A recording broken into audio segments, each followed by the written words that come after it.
Okay, so you got a notification that says Youri's recording the call. Okay. Anything that says that, or? Yeah, just say that, yeah. Okay, perfect. Okay, well, hello everyone. Welcome to another edition of 1+1, your place for inconvenience, truth-telling, and myth-busting. We are rejoined by our returning champion, Chris Williamson, former former MP for Derby North of the both the Labour Party and later was an independent. Chris is now a full-time, one of the finest journalists that's working in Britain right now, working in the independent left media world. But he's also a founder of Resist, movement for a people's party. And yeah, he's our guest this evening. Chris, welcome back to the program. Thank you for having me back. It's an honor to have you back. And Chris, just before I get to the questions I wanted to talk to you about, is Resist, Movement for a People's Party, is it officially now a political party, or still working to become a political party? Well, the application's been made now, so we're just waiting the Electoral Commission to agree or not the official designation as a political party. Yeah. So. Okay. Well, hopefully the powers to be are not afraid of you guys even trying to be an opposition party. So hopefully it all goes well. Yeah. Because we have enough right-wing parties and center-right parties. I think we can use an actual left-wing party, both on the domestic front and the international front, right, Chris? We absolutely do that for sure. Yeah. All righty, and hopefully we'll have time to get to. Sorry about that. My voice is very dry today. Hopefully we'll have time to get to that. But all right. But on to the questions I wanted to ask you. And Chris, I actually wanted to talk to you about a subject that you explored once on your on your program, and that is very criminally overlooked subject, which is animal rights. And Chris, I know that you're a strong advocate of animal rights. You yourself are a vegan, so I wanted to ask you that when we talk about climate change, I'm stunned how much the large green groups, green political parties, indie or semi-independent left news outlets, and even journalists like Naomi Klein or Extinction Rebellion, they either ignore or they criminally overlook the role that our consumption of meat and how our meat is processed and even other foods are consumed, and how much that actually is a bigger cause for climate change than all the air pollution, car pollution, flying, and stuff like that. Why do you think all of these green groups are overlooking the fact that our consumption of meat, is a bigger cause for climate change than all the fossil fuel extractions in the world and the mining? Well, I mean, I think that it goes to the heart really of lifestyle, and I think people fight shy of urging people to change their diets. I just think people get very kind of touchy about the subject, and obviously the livestock industry is a very powerful lobby as well, and they exert a lot of influence too. And indeed, we know that some of the kind of green so-called green pressure groups anyway have been sort of nobbled, in my opinion anyway, by vested interests. And obviously the livestock industry is one such interest, and they're looking at more environmentally sustainable ways of continuing to eat meat, but trying to find ways of smaller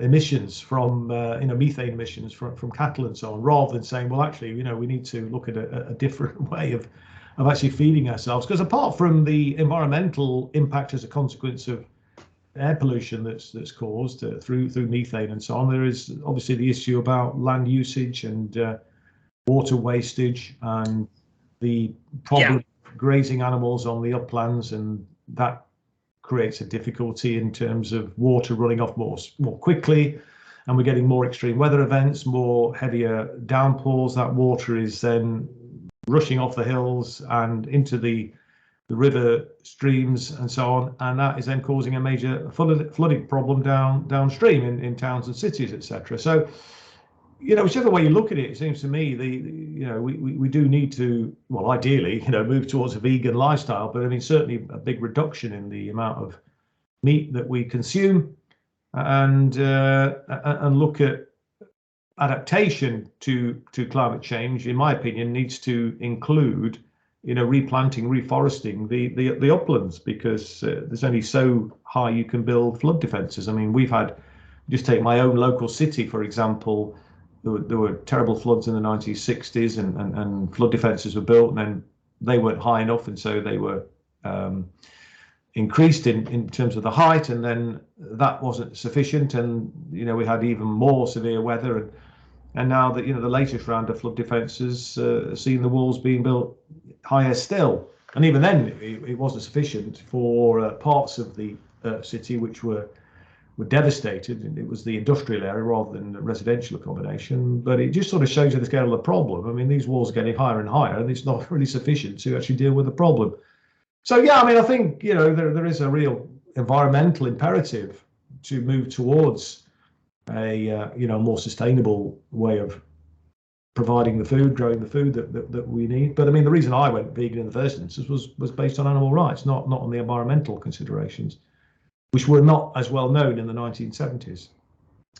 And that's a perfect we're going to return to what you just said, but that's a perfect segue then to this second question I have, which is, and indeed, a lot of the green groups have been co-opted by large corporations, the insincere nonprofit industrial complex, and some environmentalists, whether they're eco-socialists or not, they simply do have imperial blind spots, because because they don't address the issue of militarism, and they may campaign every now and then that we need to drive less cars and use public transportation, but then they don't talk about the fact that the car industry, is building, the tanks or the planes that are building the fighter jets, which are being used on the Yemenis people and Syrians and so forth, and Palestinians. But and so that said, given that humanity keeps ignoring both the way we consume our meat and foods, which are a leading cause of climate change, and still the excessive use of the car, planes, militarism, as I just mentioned, their leading roles in extending, the climate crisis, and given the findings that the documentary Planet of the Humans show, that even supposedly green solutions still have us digging our graves, are we done for as a species? And even if we are, should we still transition to the green economy and still radically change our diet, because that will still extend the Earth's life, the Earth's lifespan, the Earth's lungs and hearts and whatnot. What's your opinion?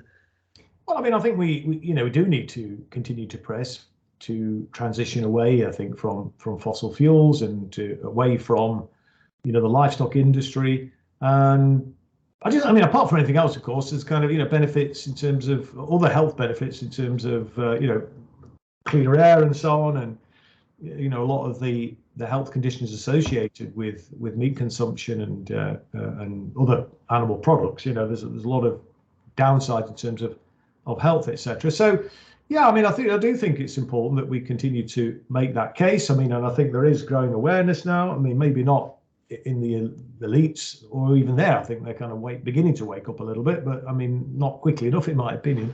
But I think people are just sort of voting with their feet. More and more people are moving in that direction, just in terms of their own personal lifestyle choices. So, whilst it's, perhaps we shouldn't be overly optimistic about the future, because there's a lot of pressures on the Earth's environment. I just think the way that there is this growing awareness, and I think that that people are, changing of their own volition, really, rather than necessarily being led as they should be, by responsible leaders, which we seem to be sorely lacking, particularly. Yeah, apparently, I was, back when I used to watch Democracy Now, I was watching them covering the COP 20 or 21 conference in Paris.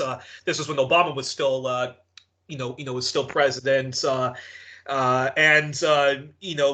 Amy Goodman was talking to some radical environmentalist who was saying that actually many of the climate scientists whose job it is to daily record, the weather patterns and whether and what we can still do to prevent the ultimate climate catastrophe.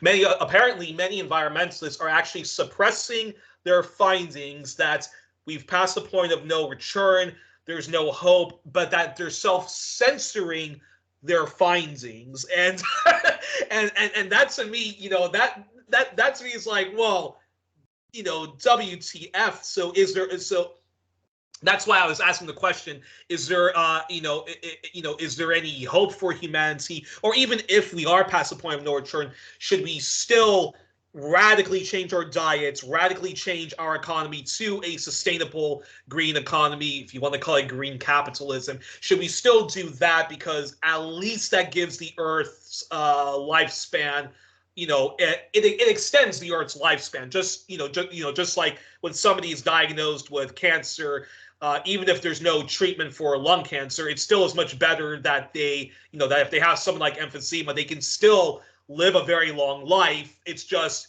well, first of all, quit the goddamn smoking and and just do minor exercises and whatnot, and you'll still have a much better life, even though there's that elements that that's irreversible. Is that how we should be approaching climate catastrophe? I think we should certainly do what we can to try and obviously prolong a decent sort of environment for us to live in. There are many challenges obviously facing the world. I mean, we could make a start by trying to reduce the number of wars that are going on around the globe.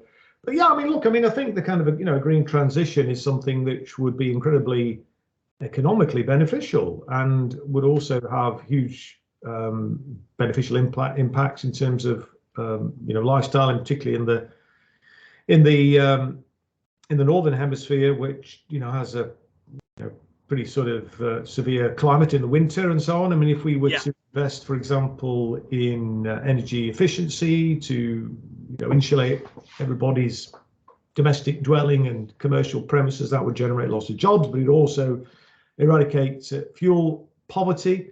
I think if we invest in other sort of green technologies, and I think, for me, I think there has to be there's an issue about lifestyle, about maybe encouraging changes in diet, but also there's a role for technology. I mean, I was when I was an MP the first time around, was working quite closely with the Institution of Mechanical Engineering, and they were looking at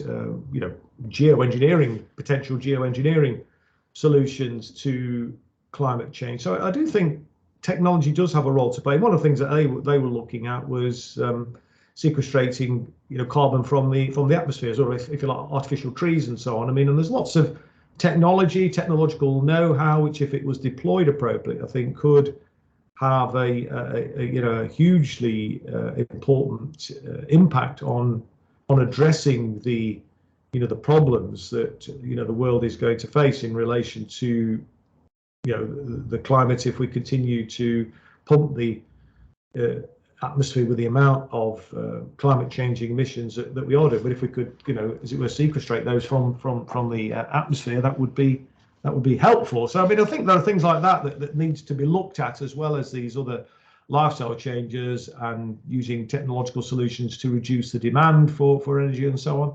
I mean, that technology is available already. I mean, you see these set piece kind of designer homes which are built which don't require any additional heating. They're so well insulated, but they're just very few and far between. But we need to mainstream that, it seems to me, and scale that up so that we are, for any new homes which are built, and any new commercial premises for that matter, they should be built to the very highest environmental standards. And as I say, that's retrofitting of energy efficiency, insulation and things like that. I mean, it was Stern, wasn't it? The Stern review that the new Labour government commissioned in the early 2000s, I think, they never really acted on this, however, but Stern was arguing that within a relatively short period of time, we could be producing 40% of the UK's energy requirements could be generated through micro technologies.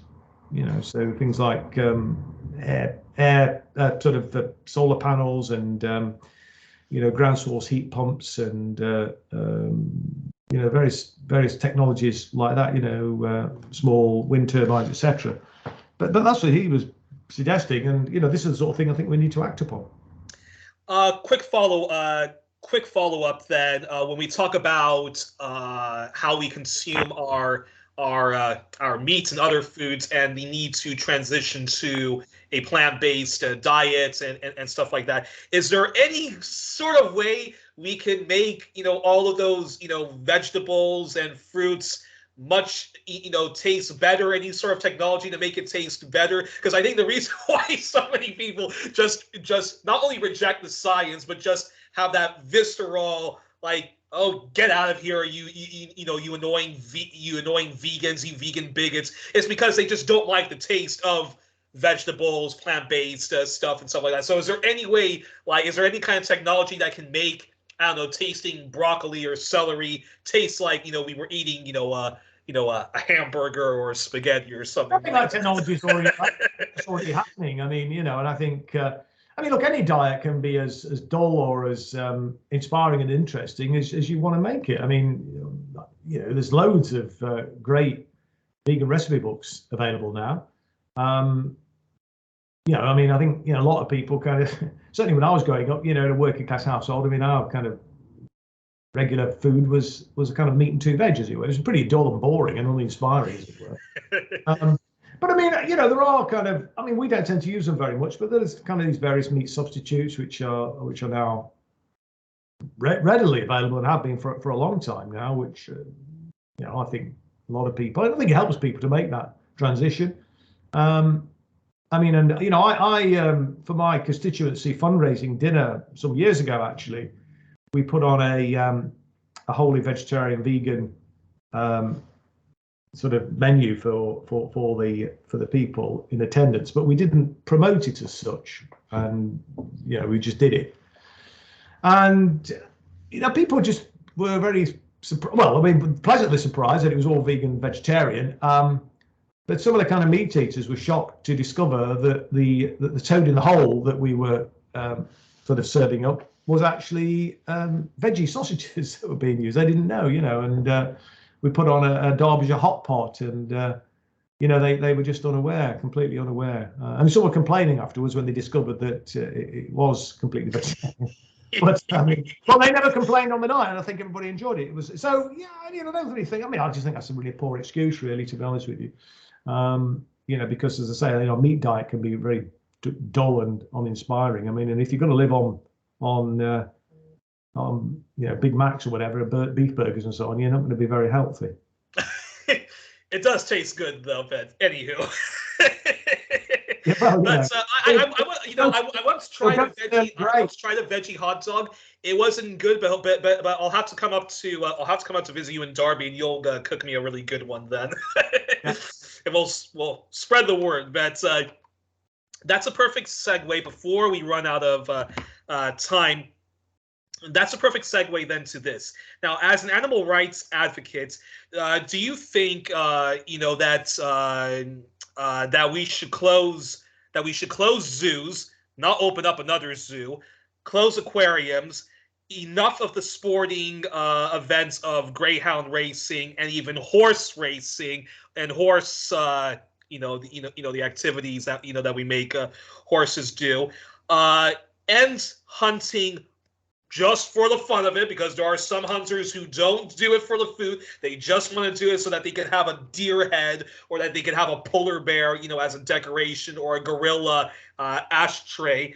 And and now we also long overdue that we need to confront the fur industry and the use of animals for fur, and start using fake fur, fake leather, and a lot of those campaigns have been ongoing for a long time now, and I think there's been huge strides made. I mean, for example, hunting with dogs has officially been banned in this country, for example. Although, I mean, fox hunting. Yeah, fox hunting and deer hunting, etc., with dogs is banned. Although they look for loopholes, and it's still happening, but they're doing it illegally, as it were. Although they're claiming that they're doing trail hunting, etc.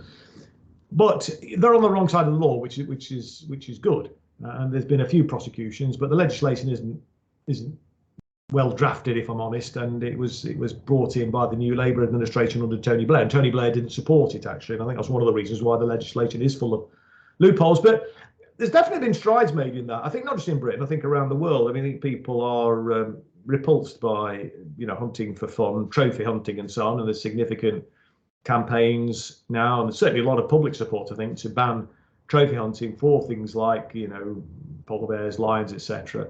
Catalonia is the only region in Spain which has stopped bull hunting. Yes, bullfighting. Yeah, sure, no, indeed, and so clearly that's another area which is just a grotesque spectacle.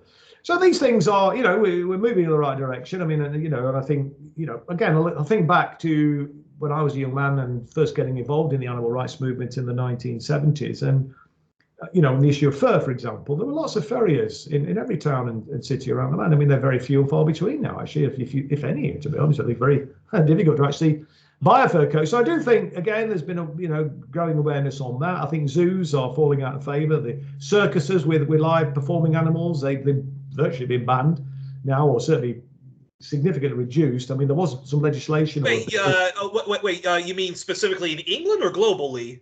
No. This is in Britain. I mean, I'm sure probably elsewhere in the world they may still have animals, performing animals, and so on. But in Britain, I'm not sure actually the legislation got passed. There was a move when I was again MP, and there was efforts to bring legislation. But even without that legislation, what's happened is that lots of local authorities, and this is going back many years, 20 years or more, and in fact, I led a move in my own city to ban circuses with live performing animals, and there's not been, on council property anyway, any circuses in my area.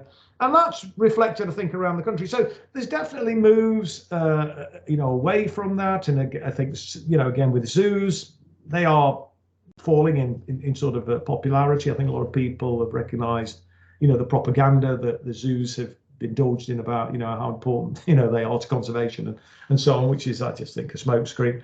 Exactly. So, yeah, I think there's definitely growing awareness on all of that, and changes are happening to varying extents in different parts of the world. But as a colleague of mine, a friend of mine who was a comrade in the Hunt Saboteurs Association back in the 1970s, and he's been devoting his time now in parts of Asia where they were using performing bears, dancing bears and things like that, and they were treated very badly, these bears, having their teeth knocked out with hammers and things like that when they were young and so on. Wow. He recognised, though, that you can't just go in there and sort of say you've got to stop this and so on. So what they worked on, a great, fantastic project actually, where they were looking to try and develop alternative means of actually generating an income for people who were, gaining an income from these dancing bears, often through Western tourists, as it were, posing with them and so on. And so I think that's where you need this kind of rounded approach. It's not just about saying, well, this is animal rights, and forget about the kind of the human consequences of taking certain actions. And that's been a very, very successful project actually.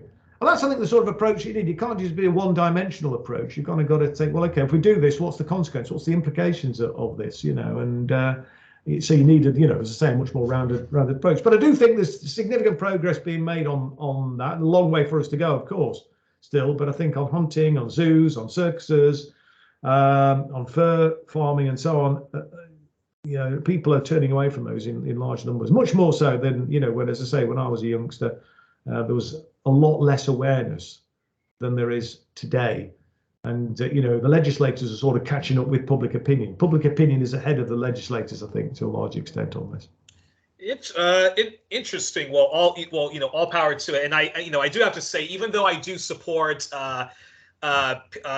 pizza people for the ethical treatment of animals, although we may disagree about food and stuff like that, although we do have to transition off of the meat consumption. But I always thought that some of their actions were very counterproductive, like when they would go to fashion shows and just throw paint on a model that had fur, rather than just I mean, if you're going to throw it, at anyone, at least throw it at the head honcho, not the poor suffering models, and whatnot. See, but those sorts of direct action tactics do make an impact, do get people talking, do actually encourage the media to report on them. And I mean, I remember, rather than just a very Gandhian approach, the way the way Jane Goodall does it with her NGOs and whatnot. Yeah, listen, you won't make any progress on it. I mean, obviously there is it's important that we're looking at that as well, as that kind of education and so on. But the people that run these sorts of activities, I mean, it's like capitalism, isn't it? Really, I mean, they never make those changes willingly. And you've got to kind of force it, really. It's kind of also revolutionary sort of verve that you have to bring to bear to actually make the sort of progress that needs to be made. And so, yeah, people don't like those tactics, but the alternative tactics simply don't work. That's a sad fact. So when it comes to animal rights, so if somebody was to say to you, hey, I think I'm going to get involved in the animal rights movement, would you would you advocate the sort of Gandhian approach of a Jane Goodall, or more of a Dian Fossey approach, which is bringing a knife to a knife fight, or a gun to a gun fight? There's horses, of course, and people will make their own choice. Some people are more prepared to engage in direct action and that more confrontational approach, and others want to take a different road. And so I think people need to come to that decision themselves, but I think there's definitely a role for both. I think direct action is crucially important, to be honest with you. As I say, I don't think for all the goodwill in the world, the people in power never give anything away willingly. You've kind of got to force it. You've got to take it. I mean, that's just true in animal rights as it is for human rights, actually. Yeah, exactly. I mean, just on a side thing, like I've, for example, one of my heroes is, Martin Luther King Jr. But even he, towards the end of his life, although he was always committed to nonviolence and so forth, but when the LA riots or the LA uprisings were happening, and in New Jersey toward in the late 60s, 67, before he was murdered, and he spent more time in the North and looking at Jim Crow by economic means, not just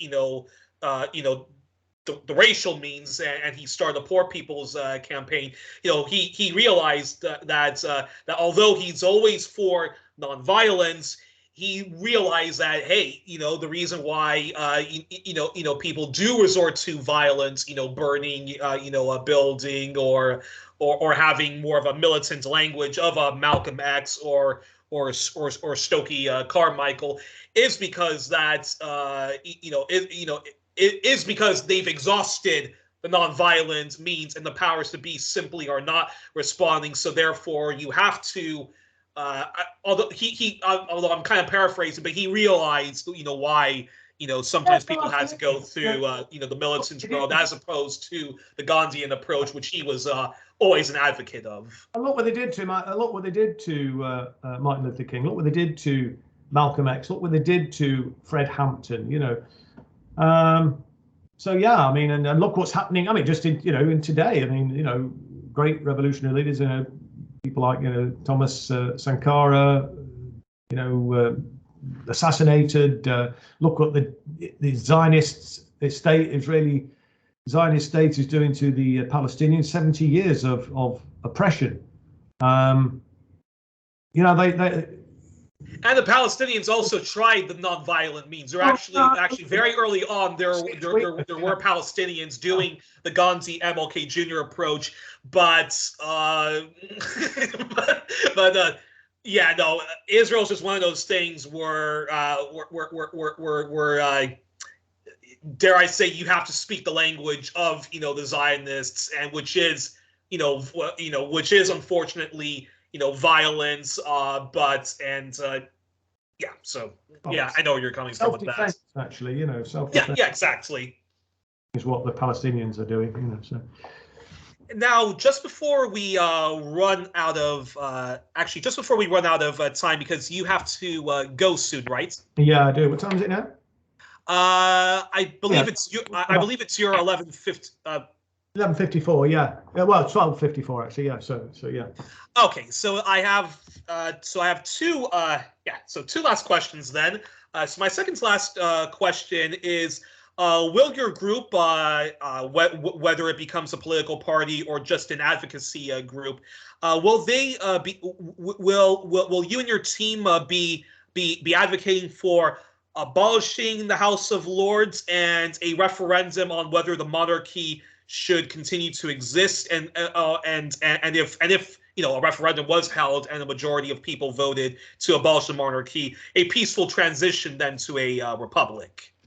Yes, I mean that's our position. I mean the House of Lords should not exist; that should be abolished, and we are a Republican party. So no, the monarchy is an archaic institution, and it's not just the issue about who happens to be the monarch at the time, but it's all the kind of powers which go with that. Yeah. Which are vested in the crown, which are exercised, not necessarily by the monarch, but exercised on the monarch's behalf. And it's very opaque, and it's time for change. It's time for reform. I think when the present queen, eventually dies, I think there will be an appetite for change.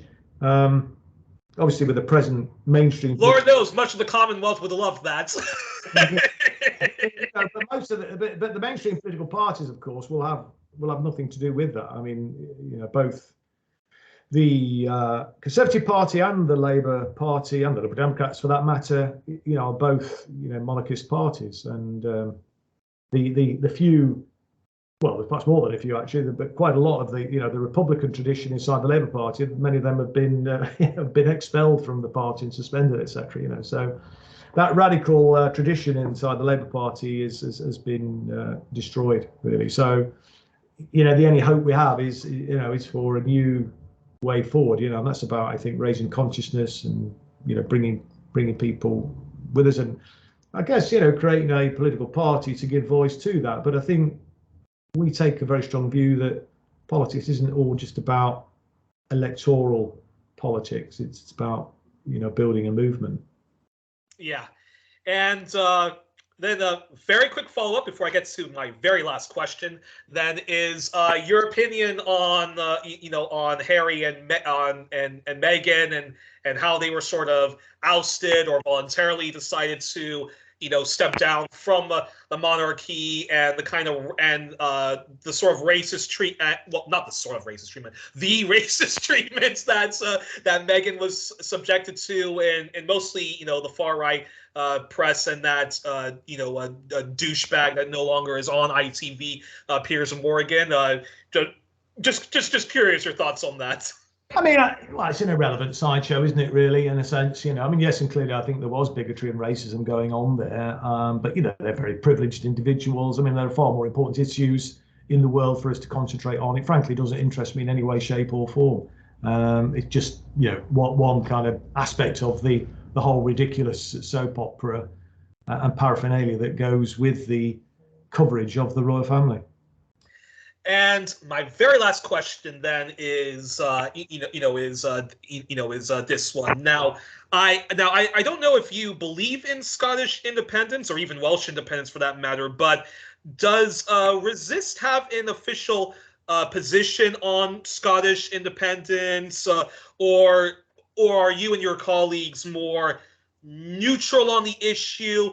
And if Scotland was to successfully campaign for referendum part 2, would you and your colleagues, those who live, those who are, those who are from, England and elsewhere in the UK, would you more or less be neutral on the whole issue and just say, look, it's up to the Scottish people themselves. We don't take a position. We don't take a position on that.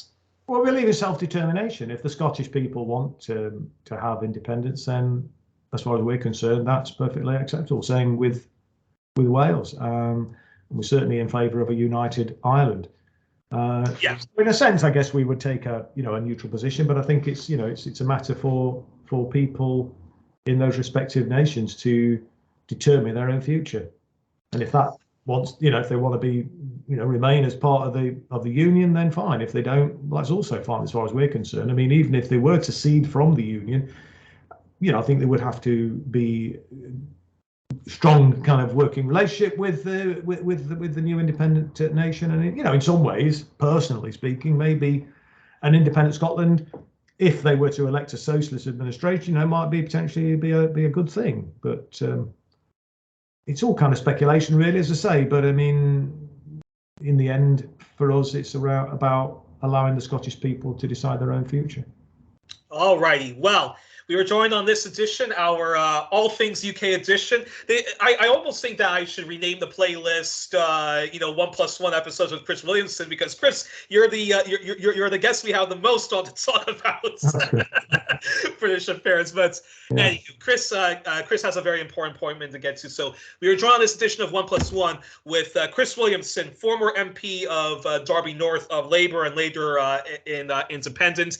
He is a founder of Resist, Movement for a People's Party, which hopefully will be a registered political party, and people should donate generously and sign up to join this party and also break through party, but also build a coalition with George Galloway's Workers' Party of Britain, right?